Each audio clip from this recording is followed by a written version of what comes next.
हुसैन, लब्बैक या हुसैन, लब्बैक या हुसैन, लब्बैक या हुसैन, लब्बैक या हुसैन, लब्बैक या हुसैन, लब्बैक या हुसैन, लब्बैक या हुसैन, लब्बैक या हुसैन। नारे हैदरी, गाली, नारे हैदरी, गाली। नारे करबला की सरजमीन से मैं शबी हसन आज आप सभी लोग को ये बताने वाला हूँ कि मैं कुवैत से इराक नजफ़ अशरफ कैसे गया और नजफ़ अशरफ से अरबईन के दौरान मैं करबला कैसे पहुँचा, क्या क्या फैसिलिटीज़ रही और कैसे क्या हिसाब किताब रहा। और इन फ्यूचर अगर आपको जाना हो तो इस वीडियो को देख करके आप बहुत कुछ हासिल कर सकते हो और अपनी तैयारी उसी हिसाब से आप कर सकते हो। फिलहाल मैं आपको बताता चलूँ कि मैं बाई बस गया था, बाई फ्लाइट नहीं गया था। और बाई बस मैं कुवैत से इराक गया और इराक से फिर मैं नजफ़ अशरफ से करबला गया।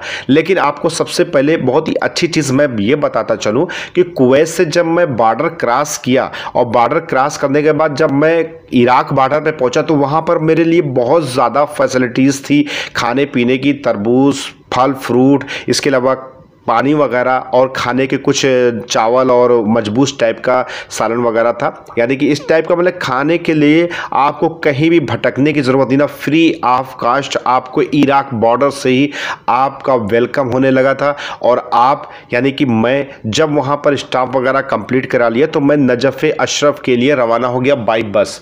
और नजफ़ पहुँचने के बाद हज़रत मौला अली अलैहिस्सलाम की मैंने ज़ियारत की। उसके बाद मैं कूफ़ा गया और कूफ़ा में भी बहुत सारी ज़ियारतें की, लेकिन कूफा की वीडियो मैं अलग दूंगा आपको क्योंकि मैं यहाँ पर अरबईन पैदल चल रहा हूँ और अरबईन के दौरान मुझे क्या क्या फैसिलिटीज़ बहुत अच्छी लगी वो मैं बताने वाला हूँ। और फैसिलिटीज़ के अलावा आपको क्या प्रिपरेशन करना चाहिए और कैसे क्या हिसाब करना चाहिए, तो इन फ्यूचर आप जब जाओगे इस वीडियो को देखने के बाद तो बहुत सारी इंफॉर्मेशन आप याद करोगे, हाँ किसी ने कुछ अच्छी चीज़ें बताई थी। तो जब मैं नजफ़ अशरफ से मैं गया पैदल करबला के लिए तो कोई बोलते हैं 80 किलोमीटर है, बहुत से लोग बोलते हैं 90 किलोमीटर है, 96 किलोमीटर है। फिलहाल मैं एक गेस नहीं कर सकता क्या किलोमीटर एग्जैक्ट है, लेकिन जो भी है 80 के अबव है। तो ये करबला जाने के लिए पैदल यात्रा करना पड़ता है, सफ़र करना पड़ता है।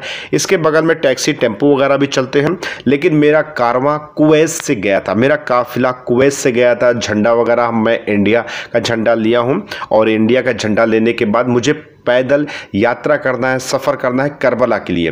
अब इस करबला जाने के दौरान आपको हर एक 10 कदम पर हर एक फैसिलिटीज़ मिलनी है, जैसे कि आपको खाने पीने के हर एक सामान, कोई परफ्यूम देगा, कोई मास्क देगा आपको, तो कोई आपको चाय पिलाएगा, कोई शरबत पिलाएगा, तो कोई पानी पिलाएगा, तो कोई खाना खिलाएगा, तो कोई फ्राई चीज़ खिलाएगा, कोई बच्चा है तो वो कोई भी चीज़ आपको क्लिनिक्स भी दे सकता है।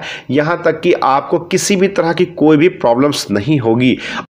इसके अलावा शाम होते ही आप आराम कर सकते हैं, सो सकते हैं। आपके लिए बगल में सड़क के किनारे खैमा वगैरह लगा रहता है जहां पर एसी भी प्रोवाइड की जाती है, यानी कि आप एसी वाले खैमे में रह सकते हैं, सो सकते हैं, नहा धो सकते हैं। सारी फैसिलिटीज़ आपको रास्ते में ही मिल जाती है। उसके बाद फिर आप दोबारा अपना सफ़र तय कर सकते हैं। लेकिन ये आराम करने का प्रोसेस जो होता है वो किसी भी टाइम 24 आवर में आप कर सकते हो। आपके ऊपर डिपेंड करता है कि आप कितने ताबान हो, कितने परेशान हो, कितने प्रॉब्लम्स है, आपके पैरों में दर्द वगैरह क्या है। और वहाँ पर लोग मालिश करने वाले भी मिल जाते हैं।